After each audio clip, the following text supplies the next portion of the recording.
जी, नमस्कार दोस्तों, ज्ञानालय में आपका स्वागत है और हम लोग तैयारी कर रहे हैं ईएमआरएस एग्जामिनेशन 2023 की। आज का वीडियो जो है करंट अफेयर्स का, जैसा कि हम लोग जो है करंट अफेयर्स के क्वेश्चन से देखते हैं और इसमें एजुकेशनल करंट अफेयर्स भी होते हैं। जो भी करंट अफेयर्स एजुकेशन से रिलेटेड होते हैं उनको भी हम लोग इसमें शामिल कर लेते हैं। तो चलिए शुरुआत करते हैं बिना कोई टाइम वेस्ट किए हुए आज के अपने पहले क्वेश्चन से। पहला क्वेश्चन ये है, परेशान ना होइए, इंग्लिश में लिखा हुआ लेकिन हिंदी में बता देंगे, क्योंकि हिंदी मीडियम वालों के लिए समस्या ये होती है कि हमने इंग्लिश पढ़ना छोड़ ही दिया है। आपको इंग्लिश पढ़नी पड़ेगी तभी जाके जो है आप इंग्लिश में अच्छा कर पाओगे, क्योंकि इंग्लिश भी आपके सिलेबस में दिया हुआ है। मैं बता दूंगा, पूरा मतलब बता दूंगा, आप पूरे आसानी से समझ जाओगे, घबराने की ज़रूरत नहीं है। और इंग्लिश मीडियम वाले इसको आसानी से अपना पढ़ लें। अगर उनकी हिंदी थोड़ी सी वीक है तो आप इसको जो है इंग्लिश में इसका जो चीज़ लिखा हुआ है इसको आप पढ़ के अपना जो है इसको सॉल्व कर लीजिएगा। तो चलिए शुरुआत करते हैं। दी ग्लोबल हेल्थ इनोवेशन फेलोशिप, मैं ये कह रहा है कि जो है एक ग्लोबल हेल्थ इनोवेशन फेलोशिप की शुरुआत की गई है। जैसे JRF फेलोशिप है, PM फेलोशिप है, वैसे ही एक तरह का ग्लोबल हेल्थ इनोवेशन फेलोशिप की शुरुआत की गई है। Which was recently launched in India, is supported by. ये कह रहा है कि एक विश्व स्तर पर एक हेल्थ इनोवेशन फेलोशिप की शुरुआत की गई है जिसको इंडिया में अभी हाल ही में लॉन्च किया गया है। इसको कौन सपोर्ट करता है, किस ऑर्गेनाइजेशन, मतलब वैश्विक है, विश्व के लेवल के है, कह रहा है ना ग्लोबल है, ग्लोबल का मतलब होता है वैश्विक, विश्व स्तर पे है। तो वैश्विक जो है हेल्थ इनोवेशन फेलोशिप की शुरुआत जो है इंडिया में हो चुकी है। ये किस संगठन द्वारा शुरू किया गया है? राइट, एक दिया है WHO यानी वर्ल्ड हेल्थ ऑर्गेनाइजेशन, बीपो है, यूनिसेफ है और वर्ल्ड बैंक है। तो ये जो ग्लोबल हेल्थ इनोवेशन फेलोशिप की शुरुआत की गई है वो है बीपो। बीपो का मतलब है world intellectual property right organisation, इसको कहते हैं बीपो, यानी वर्ल्ड वर्ड प्रॉपर्टी राइट। आप लोग जानते हो इंटेलेक्चुअल प्रॉपर्टी राइट मतलब जो कोई जो है कॉपीराइट से रिलेटेड हो, कोई बौद्धिक संपदा होती है जो हमारे दिमाग की उपज होती है, कोई किताब हो गया, कोई कॉपी हो गई, कोई जो है पिक्चर, फिल्म, मूवी, ये सब क्या कहलाते हैं? ये इनोवेशन कहलाते हैं। कोई जो है आपका जो है पेटेंट हो गया, इन सब को हम कहते हैं इंटेलेक्चुअल प्रॉपर्टी, बौद्धिक संपदा। तो बौद्धिक संपदा से जो रिलेटेड जो है वैश्विक संगठन है उसका नाम है बीपो। बीपो का पूरा मतलब है वर्ल्ड इंटेलेक्चुअल प्रॉपर्टी ऑर्गेनाइजेशन, ठीक है, ऑर्गेनाइजेशन। तो बीपो जो है, बीपो ने जो है यानी वर्ल्ड इंटेलेक्चुअल प्रॉपर्टी ऑर्गेनाइजेशन जो है, जो वैश्विक संस्था है बौद्धिक संपदाओं के लिए, उससे रिलेटेड कानून बनाती है, पेटेंट से रिलेटेड हो गया, कॉपीराइट से रिलेटेड हो गया, इन सब चीज़ों को जो वैश्विक स्तर की संगठन है वो है बीपो। और बीपो ने एक फेलोशिप लॉन्च किया है इंडिया में जिसका नाम है ग्लोबल हेल्थ इनोवेशन फेलोशिप। ये भारत में जो संगठन है उसके साथ ये मिला हुआ है DBT के साथ। DBT है डिपार्टमेंट ऑफ बायोटेक्नोलॉजी। तो भारत में बीपो ने DBT के साथ यानी डिपार्टमेंट ऑफ बायोटेक्नोलॉजी के साथ मिलके भारत में ग्लोबल हेल्थ इनोवेशन फेलोशिप को लॉन्च किया गया है। ये मेडटेक यानी जो मेडिकल टेक्नोलॉजी स्टार्टअप है, मेडटेक जिनको कहते हैं शॉर्ट में मेडटेक, यानी मेडिकल टेक्नोलॉजी स्टार्टअप्स हैं उनको ये फेलोशिप दिया जाएगा। स्टार्टअप्स जो इंडिया में बनाए गए हैं, जो स्टार्टअप मेडिकल के क्षेत्र में जो मेडिकल डिवाइसेस बनाते हैं, चिकित्सा के क्षेत्र में जो उपकरण यूज होते हैं उनको बनाने वाली स्टार्टअप कंपनियों को ये फेलोशिप दिया जाएगा। जिससे क्या होगा कि जो मेडिकल के क्षेत्र में जो होगा, मेडिकल टेक्नोलॉजी में इंडिया में आत्मनिर्भरता आएगी, मेक इन इंडिया को इसको बढ़ावा दिया जाएगा। तो ये जो फेलोशिप है ग्लोबल हेल्थ इनोवेशन फेलोशिप, इसकी शुरुआत भारत में बीपो ने जो है DBT के साथ इंडिया में इसकी शुरुआत कर दी है। जो भी स्टार्टअप ये फेलोशिप लेना चाहते हैं वो जाके जो है इसके लिए एप्लीकेशन, इसके लिए रजिस्ट्रेशन करवा सकते हैं। चलिए अगला देखते हैं। नीलगिरी ताहर से जुड़ा हुआ क्वेश्चन है। Nilgiri tahr is state animal है, कहाँ का स्टेट एनिमल है, ऑफ व्हिच स्टेट है, या UTA पूछ रहा है। ये है ताहर, ये जो बकरी दिख रही ना इसको पहाड़ी बकरी आप कह सकते हैं, पहाड़ी, लेकिन इसको बकरी नहीं कहते हैं, इसको नीलगिरी ताहर कहते हैं। होती है बकरी जैसी ही है ये, नीलगिरी ताहर कहते हैं। कहाँ का स्टेट एनिमल है? नीलगिरी कहाँ पे है? नीलगिरी कहाँ पे है? नीलगिरी का जो मेन हिस्सा है वो सब है तमिलनाडु में, तमिलनाडु में है, ठीक है, तमिलनाडु में। तो ये तमिलनाडु का ही स्टेट एनिमल है नीलगिरी ताहर। ये जो नीलगिरी की पहाड़ियाँ हैं नीचे, अगर आप ऐसे चले जाओगे तो इधर का हो गया आपका और इधर हो गया, ये हो गया श्रीलंका हो गया, ये वाला हिस्सा हो गया तमिलनाडु का, इधर आ गया केरल, ये वेस्टर्न घाट हो गया, वेस्ट की तरफ पश्चिम की तरफ वेस्टर्न घाट हो गया, और इधर का हो गया ईस्टर्न घाट। ये हो गया नीलगिरी की पहाड़ी, इसी पहाड़ियों पे ये बकरी मिलती है जिसको हम नीलगिरी ताहर कहते हैं। नीलगिरी ताहर जो है स्टेट एनिमल है तमिलनाडु का।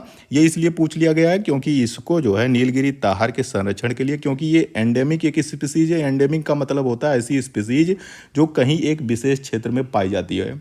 तो ये नीलगिरी के अलावा ये और कहीं नहीं मिलते हैं। ये वाली जो बकरी है जिसको पहाड़ी बकरी हम कह सकते हैं, ये नीलगिरी के अलावा और कहीं नहीं मिलती है। ऐसी स्पीसीज को हम जो एक ही जगह पे, ऐसी प्रजाति, ऐसी कोई भी एनिमल जो एक जगह पे पाई जाती है, एक विशेष क्षेत्र में पाई जाती है, हम उसको कहते हैं कि ये एंडेमिक स्पीसीज है। तो एंडेमिक है नीलगिरी ताहर, नीलगिरी की पहाड़ियों पे पाई जाती है, ऊंचाई पे पाई जाती है, चढ़ने में बहुत माहिर होती हैं। ये किसी भी जो है पहाड़ पे चढ़ जाती है, बहुत ऊंचाई तक चढ़ जाती हैं।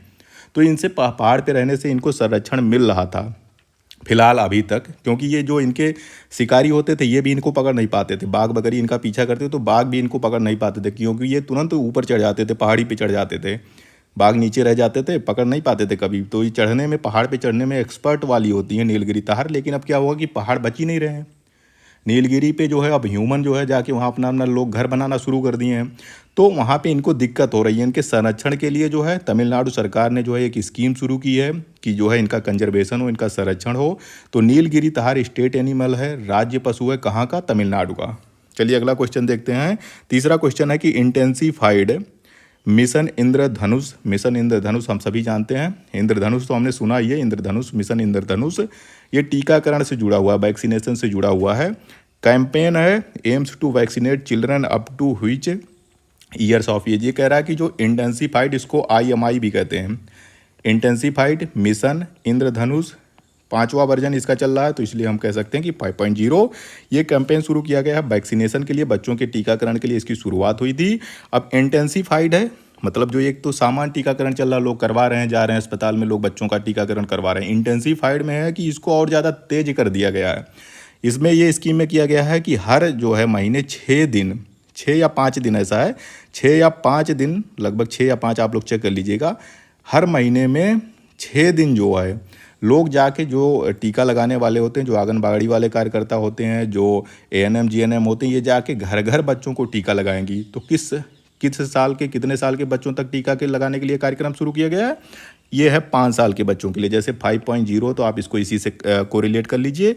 5 साल के बच्चों को टीका लगाने के लिए मिशन इंटेंसीफाइड मिशन इंद्रधनुष की शुरुआत की गई है। इसमें जो है वही मीजल्स का, खसरा का और रूबेला का टीका लगता है मेनली, बाकी और जो टीके हैं इसमें शामिल कर लिए गए हैं।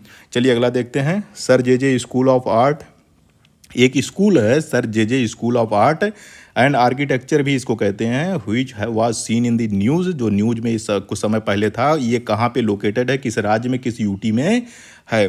तो sir JJ school of art जो है ये मुंबई महाराष्ट्र में स्थित है। मुंबई महाराष्ट्र में स्थित है सर JJ। जे का मतलब होता है जमशेद जी, सर जमशेद, और जे भाई है जीजी भाई स्कूल। इसको पूरा JJ का मतलब हो गया जमशेद, और दूसरे जे का मतलब हो गया जीजी भाई। तो sir JJ school of art ये मुंबई में स्थित है। ये न्यूज़ में इसलिए आया कि इसको जो है डीनाओ, मतलब बिना रजिस्ट्रेशन के खुद से एक नया जो है, इसको डीम्ड यूनिवर्सिटी का दर्जा मिल गया है। डीम्ड यूनिवर्सिटी का दर्जा मिल गया। डीम्ड यूनिवर्सिटी का मतलब होता है कि जो यूनिवर्सिटी होने की क्षमता रखती है, भविष्य में ये यूनिवर्सिटी भी बन जाएगी। लेकिन अभी ये पहले क्या था, ये एक स्कूल था, एक कॉलेज था, अब ये डीम्ड यूनिवर्सिटी हो गई। अब आगे जब इस आगे जो है हो सकता है कि ये यूनिवर्सिटी में भी कन्वर्ट हो जाए। यहाँ पे आप जो है ये बहुत पुराना स्कूल है, फाइन आर्ट के क्षेत्र में, आर्ट एंड आर्किटेक्चर का ये बहुत ही पुराना स्कूल है। अंग्रेजों के ज़माने में ये बना था, ठीक है, JJ स्कूल। चलिए अगला क्वेश्चन देखते हैं कि what is the age of consent under the POCSO act 2012। ये क्वेश्चन जो है हॉस्टल वार्डन वालों के लिए बहुत ज़रूरी है। ये पूछा जा रहा है कि कंसेंट, सहमति की उम्र जो है, पॉक्सो एक्ट यानी prevention of child from sexual offences act जो बना गया 2012 में बना था ये एक्ट। इसमें कंसेंट की उम्र क्या रखी गई है? सहमति की उम्र। किसके लिए? सेक्स के लिए सहमति की उम्र मिनिमम कितनी होनी चाहिए? पॉक्सो एक्ट में दिया गया है कि 18 साल, कम से कम 18 साल। तो 18 साल से कम अगर होगा तो रेप में केस में आ जाता था, चाहे उसमें कंसेंट हो या ना हो। उसके ऊपर अगर कंसेंट है तो वो चीज़ उस चीज़ से बाहर हो जाता है। 18 साल से नीचे का अगर कोई है तो वो नाबालिग है, उससे ऊपर वो बालिग है। 18 साल से कम के साथ अगर जो है कुछ भी होता है, चाहे उसका कंसेंट हो, उसकी मर्जी भी हो, तो वो भी जो है गलत काम, वो रेप की श्रेणी में आएगा। क्योंकि जो है इसमें बच्चे के, नाबालिग के कंसेंट का कोई मतलब नहीं होता। उसका कहा जाता है बच्चा वो सोचने समझने में वो ये माना जाता है कि वो अपनी भला बुरा नहीं सोच सकता जो नाबालिग है। तो ये हो गया 18 साल। लॉ कमीशन ने क्या रिकमेंड किया था कि ये जो 16 से 18 साल की उम्र है, इसको भी इसमें शामिल कर लिया जाए।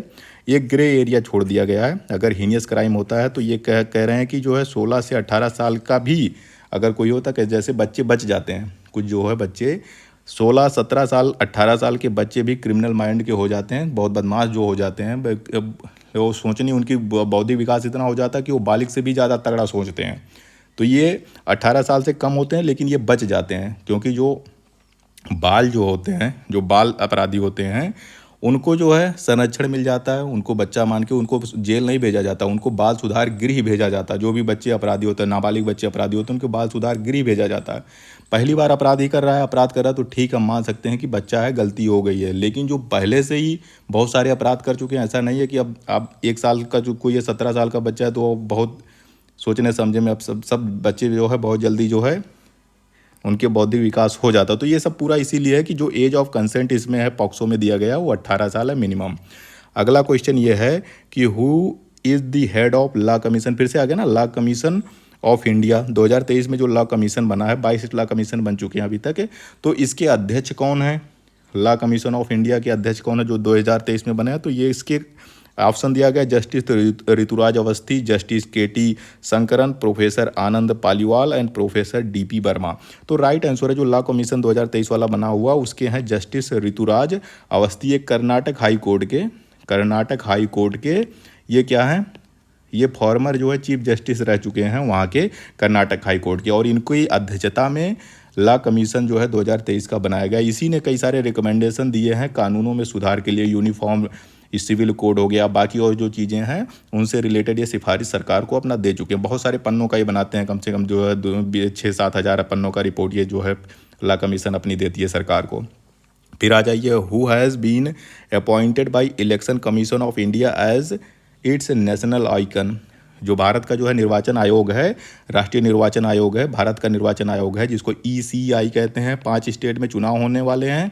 इसी के लिए जागरूकता लाने के लिए, देश में मतदाताओं को जागरूक करने के लिए, लोग वोट करें, ज़्यादा से ज़्यादा वोटिंग हो, ज़्यादा से ज़्यादा मतदान हो, इसके लिए जो है ECI ने जो है अपने यहाँ के नेशनल लेवल पे एक आइकन शुरू उनको चुना है, एम्बेसडर बनाया है। किसको?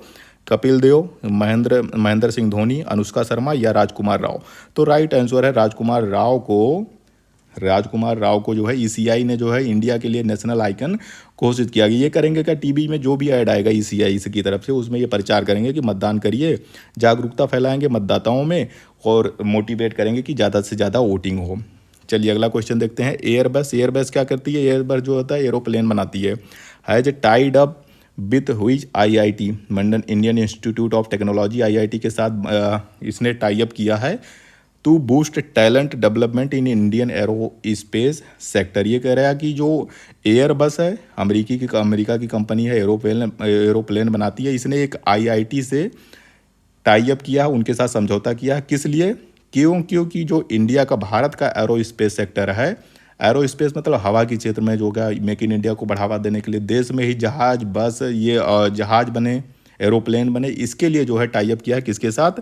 IIT कानपुर के साथ। एयरबस ने IIT कानपुर के साथ ये ट्रेनिंग देंगे। जो ये IIT कानपुर में जो बच्चे पढ़ रहे हैं, एरो स्पेस के क्षेत्र में जो पढ़ रहे हैं, उन बच्चों को ये ट्रेनिंग देगा, एयरबस देगा, उनको मेंटरशिप देगा, जिससे क्या होगा, ये टेक्नोलॉजी में इनको जो है नए टैलेंट मिलेंगे, नए बच्चे आएंगे, स्टार्टअप नए शुरू होंगे। तो इससे मेक इन इंडिया को भी बढ़ावा मिलेगा और इंडियन एरो स्पेस जो सेक्टर है वो भी आगे से तेज़ी से बढ़ेगा। अब आ गया कि इंडिया का पहला nano DAP plant has been inaugurated in which state. ये पूछा जा रहा है कि भारत का पहला कहाँ, जहाँ पे भी कुछ आ जाए तो वो इम्पॉर्टेंट हो जाता है, क्योंकि कोई भी चीज़ जो पहली बार शुरू होती है वो अपने आप में न्यूज होती है, वो अपने आप में एक करंट अफेयर इम्पॉर्टेंट हो जाता है एग्जामिनेशन के लिए। तो इंडिया का, भारत का पहला नैनो DAP मतलब डाई अमोनियम फास्फेट खाद है भाई, फर्टिलाइजर है, ये एक तरह का खाद है।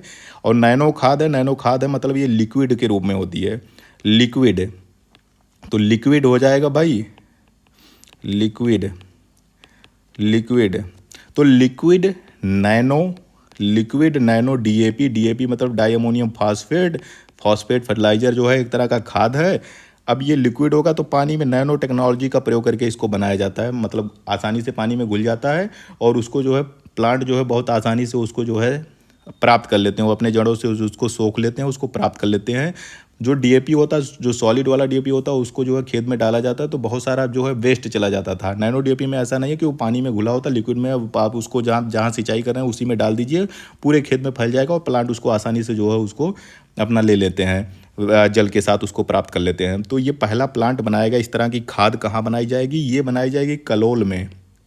कलोल में ये कारखाना, ये फैक्ट्री खोली गई है और कलोल है गुजरात में। गुजरात के कलोल शहर में इंडिया के पहला नैनो डीएपी प्लांट का उद्घाटन जो भारत के जो है गृह मंत्री हैं राजनाथ सिंह गृह मंत्री हैं जो अमित शाह जी हैं, इनके द्वारा इनागुरेट किया गया। और ये जो प्लांट है ये इफ़को ने बनाया, IFFCO, इफ़को खाद बनाती है इफ़को। तो ठीक है, नैनो प्लांट जो है, जो इंडिया का पहला नैनो डीएपी प्लांट जो है ये कलोल गुजरात में इसका इनागुरेशन किया जा चुका है। Which country has named the cyclone storm Hamoon? Hamoon एक साइक्लोन है जो इंडियन ओशन में बे ऑफ बंगाल में आई थी, उसका नाम किसने रखा है? जो इंडियन ओशियन में जितने भी इंडियन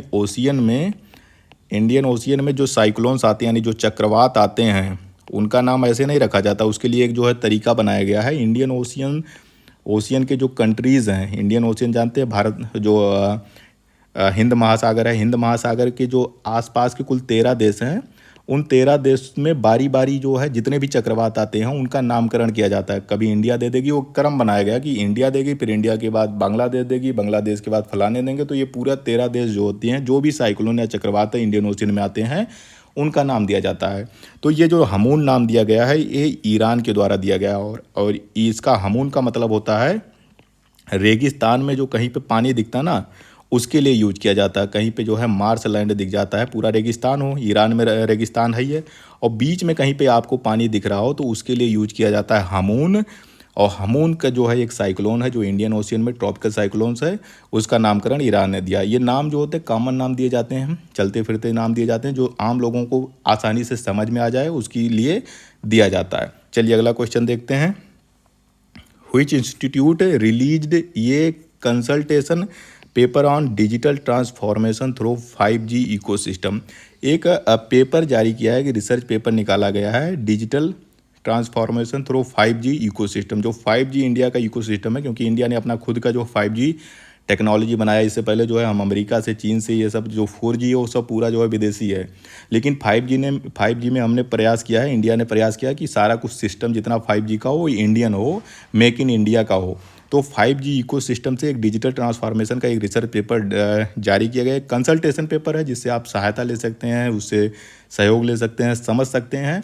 तो ये पेपर जो है नीति आयोग जारी नहीं करेगा, इसका कोई मतलब नहीं है, नेस्कॉम ने भी नहीं है और सीडैक ने नहीं, ट्राई ने जो है डिजिटल ट्रांसफॉर्मेशन थ्रू 5G जो है जियो का भी चल रहा है, 5G अब चालू हो गया है, और जो है एयरटेल वालों का चल रहा है।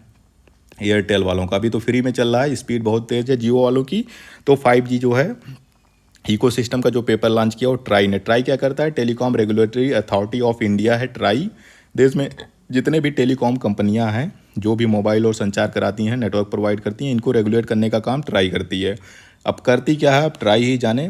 क्योंकि जो है आप लोगों ने सुना होगा वोडाफोन जो अब वोडाफोन नहीं रहा, वोडाफोन जो पहले चलता था वोडाफोन, अब वोडाफोन आइडिया मिलके जो है ये BI हो गए हैं। वोडाफोन और आइडिया दोनों एक साथ मर्ज हो गए हैं। तो वोडाफोन पहले क्या करता था, हर किसी को जो है हज भी इसको कहते थे, हज के नाम से भी ये चलता था।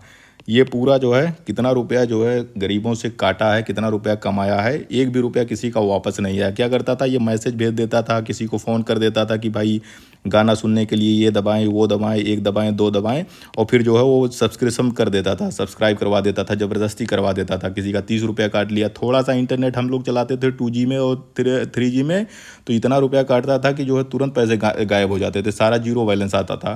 तो बहुत रुपया जो है वोडाफोन ने इस तरह से लूटे थे लोगों को धोखाधड़ी करके। इस अब धोखाधड़ी एक तरह से है। अब किसी को नहीं पता है कि भाई गाना सुनने के लिए 1 दबाएं, ये गाना सुनने के लिए 2 दबाएं, और तुरंत पैसा 30 रुपया, 15 रुपया, 40 रुपया उस समय काट लेता था। ठीक वह जियो आ गई। जियो क्या करती है, एक ही बार में जो लेना होता ले लेती है। अब एयरटेल भी वही कर रही है कि एक बार में आप मंथली ले लो या 84 दिन का ले लो, जो भी लेना एक बार ले लेती है, उसके बाद कुछ नहीं आता, ना कोई टेलीकॉम आता, ना कोई मैसेज उस तरह से भेजती है, ना कोई फ़ोन करते हैं।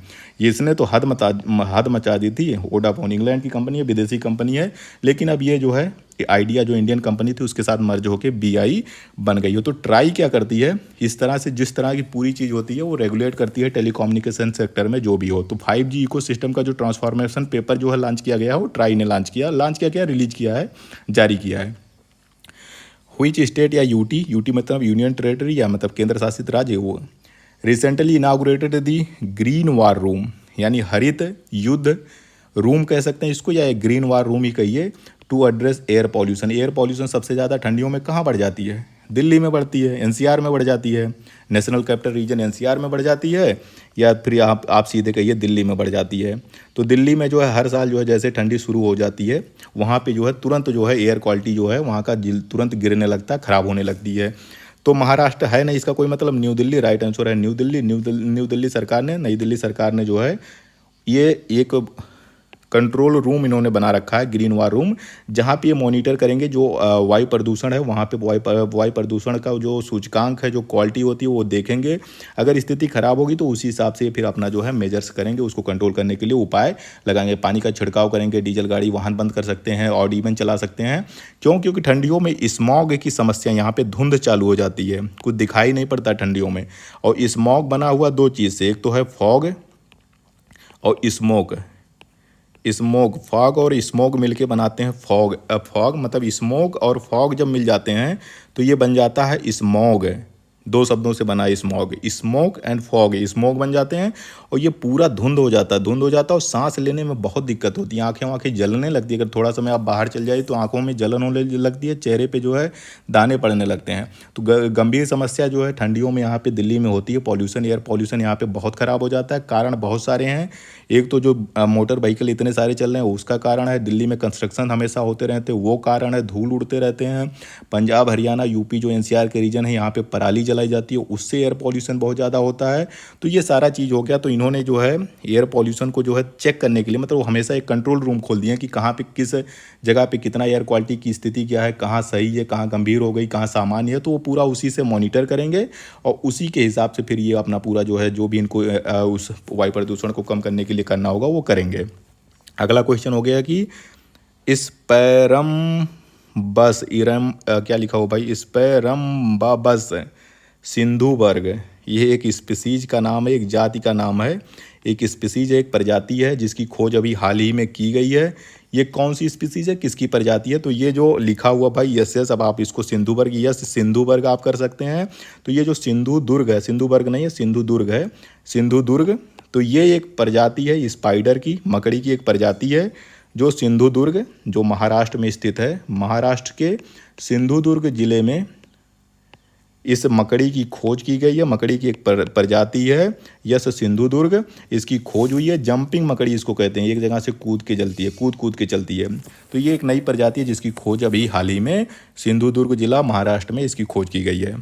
वाइट गुड्स किसे कहते हैं, which are the sometimes scenes in the newspaper, ये कह रहा है कि वाइट गुड्स सफ़ेद वस्तु के नाम से समाचार पत्रों में चीज़ें आती रहती हैं। तो वो जो सफ़ेद गुड है जिसको वाइट गुड्स कहते हैं वो क्या है, तो वाइट गुड्स क्या होता है कि भारत सरकार की एक योजना चल रही है, PLI स्कीम चल रही है, प्रोडक्शन लिंक्ड इंसेंटिव स्कीम, जिसको शार्ट में कहते हैं PLI स्कीम। PLI स्कीम चल रही है सरकार की। PLI स्कीम के तहत जो होती है देश में मेक इन इंडिया को बढ़ावा देने के लिए सरकार जो है कुछ प्रोडक्शन पे जो है कुछ चीज़ों के बनाने पे इंसेंटिव देती है, मतलब छूट देती है, पैसा देती है, आर्थिक सहायता करती है। तो PLI स्कीम के तहत ये शब्द आते हैं वाइट गुड्स। वाइट गुड्स का मतलब ऐसी चीज़ों का होता है जो घरेलू बड़े बड़े इलेक्ट्रॉनिक उपकरण होते हैं जो घरेलू उपयोग के लिए आते हैं, जैसे एयर कंडीशनर हो गया, वॉशिंग मशीन हो गया, LED हो गया। तो इन सब के लिए इस शब्द का प्रयोग किया जाता है वाइट गुड्स। और वाइट गुड्स के निर्माण को, देश में निर्माण को बढ़ावा देने के लिए जो है PLI स्कीम के तहत सरकार इंसेंटिव देती है, पैसा देती है, कुछ छूट देती है, जिससे कि जो है देश में आत्मनिर्भरता है, जो चीज़ हम बाहर से मंगा रहे हैं, इंपोर्ट कर रहे हैं, हमको इंपोर्ट ना करना पड़े, वो चीज़ें हमारे यहाँ ही मिल जाए। तो वाइट गुड्स का मतलब होता है एयर कंडीशनर जिसमें आते हैं, इसमें रेफ्रिजरेटर आ जाएगा, इसमें पानी गर्म करने का हीटर आपका आ जाएगा, प्योरीफायर आ जाएगा, सारा कुछ इसी में आ जाता है। चलिए अगला देखते हैं। Which country inaugurated the 82 kilometre 82 kilometre Padma bridge rail link project. Padma bridge यानी जो पद्मा सेतु रेलवे लिंक प्रोजेक्ट ने किसने अभी 82 किलोमीटर का एक लिंक रोड बनाया गया, इसकी शुरुआत किसने की है? नेपाल ने, इंडिया ने, बांग्लादेश ने या श्रीलंका ने? पद्मा रिवर कहाँ है? पद्मा रिवर है क्या? जो गंगा अपनी जाती है ना, गंगा जो ये चली जाती है भारत से होते हुए चली जाती है बांग्लादेश में, बांग्लादेश की जो इसकी मुख्य धारा है गंगा की, उसको वहाँ पे पद्मा कहा जाता है। गंगा को ही वहाँ पे बांग्लादेश में पद्मा कहते हैं। जो इसकी मेन धारा होती है उसको पद्मा कहते हैं बांग्लादेश में। तो या आप इसको गंगा कहिए या पद्मा कहिए, बांग्लादेश में पद्मा कहते हैं। तो पद्मा पे जो है एक रेल ब्रिज बनाई गई है, वो रेल ब्रिज स्थित है बांग्लादेश में। पूरी परियोजना बांग्लादेश में, और ये स्कीम चल रही है किसके तहत? आप लोगों ने चीन के जो है BRI का नाम सुना होगा। चीन का जो एक स्कीम है belt and road initiative, road initiative, जिसको BRI कहते हैं, बेल्ट एंड रोड इनिशिएटिव। पूरा जो है चीन क्या कर रहा है, सबको जो है पैसा दे दे के, कर्ज दे दे के, ऋण दे दे के पूरा रोड बना रहा है, सड़क बना रहा है, रेलवे सड़क बना रहा है। इस प्रोजेक्ट में पैसा सबका पूरा लगा है चीन का। प्रोजेक्ट तो बन रहा है बांग्लादेश में, लेकिन सारा पैसा लग रहा है चीन का। चीन ने पूरा उधार दे रखा है। चीन की जो एग्जिम बैंक है चीन का, उसने पूरा पैसा दिया है, उधार में दिया है, ऋण दिया है बांग्लादेश सरकार को। बांग्लादेश सरकार उसी से ये स्कीम बना रही है।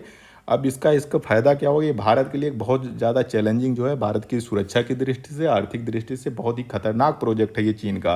वो पूरी तरह से भारत को घेरने के लिए ही ये बना रहा है। एक तो इसने बना दिया, अब इधर से बांग्लादेश से होके अब आ जाएंगे ढाका तक, आ गई ये पूरा ढाका आ गए, और इधर से ये पाकिस्तान से POK से होके आ गए कराची बंदरगाह तक आ गए, कराची बंदरगाह तक आ गए, यहाँ ढाका बंदरगाह आ गए। भारत में बीच में भारत है, दोनों तरफ से भारत को घेर लिया। उधर से बे ऑफ बंगाल में ये आ गया ढाका, और इधर जो है अरेबियन सी में आ गया कराची। तो इस पूरे रोड से इसने अब सीधा क्या हो गया, भारत की ज़रूरत ही नहीं है। ना तो इसे मुंबई बंदरगाह जाने की ज़रूरत है, ना चेन्नई बंदरगाह जाने की ज़रूरत है, ना कलकत्ता जाने की ज़रूरत है। अब सीधे वहाँ से ढाका से सामान उठाएगा और सीधे चाइना लेके चला जाएगा, उधर पाकिस्तान से उठाएगा वो अपना सीधे लेके चला जाएगा। या उसको कहीं से कुछ लाना होगा, कोई भी पनडुब्बी लेके आनी होगी, इसी रोड से लेके चला जाएगा रेल में भर के, और यहाँ डाल देगा अपना जो है इंडियन ओशियन में। तो ये भारत के लिए खतरनाक है। लेकिन हम इसको जान लेते हैं कि पद्मा जो है ब्रिज रेल लिंक प्रोजेक्ट जो है वो बांग्लादेश में शुरू किया गया। 82 किलोमीटर का इसका जो वैसे ही और लंबा प्रोजेक्ट है। कुल यहाँ देख रहे हैं टोटल लेंथ लिखा हुआ है 169 किलोमीटर का। 82 किलोमीटर बन के ये चालू हो चुका है, इसमें शुरू हो चुका है। चलिए अब चीन का ये जानते हैं, वो एक डेट ट्रैप उनके यहाँ चलता है। मतलब जैसे हमारे यहाँ पहले जो हम लोगों के यहाँ साहूकार होते थे, गाँव में कर्ज देते थे किसानों को, गरीबों को। एक बार उन्होंने किसी को कर्ज दे दिया तो उसकी 7 पीढ़ियाँ तक जो है उस कर्ज से मुक्त नहीं हो पाती थी। इतना ब्याज वो लगाते थे, आप उन्हीं के यहाँ हरवाई करना पड़ता था, उनके यहाँ मजदूरी करनी पड़ती थी, उनके यहाँ नौकरी करनी पड़ती थी, आप कहीं जा ही नहीं सकते थे। तो इसी तरह से चाइना का ये जो डेट ट्रैप है, ये पहले जो है गरीब देशों को ऋण देते हैं, ऋण देंगे, और उसके बाद फिर आप जो है कितना भी प्रयास कर लो उस ऋण से निकल नहीं पाओगे। उस ऋण को चुकाने के लिए फिर आपको ऋण लेना पड़ेगा किसी और से, क्योंकि पूरा सिस्टम इतना भारी अमाउंट में दे देंगे, सस्ता होगा लेकिन उसके बाद भी आप नहीं उसको पे कर पाओगे। तो ये इस स्कीम के तहत ये पूरा जब जितना ट्रैप ये चीन चला रहा है उसी का है। चलिए अगला देखते हैं। तो यहीं पे हम लोगों का आज का वीडियो समाप्त होता है। अगर आप लोगों को इसका PDF डाउनलोड करना है तो डिस्क्रिप्शन बॉक्स में जाके इसका PDF भी डाउनलोड कर सकते हैं।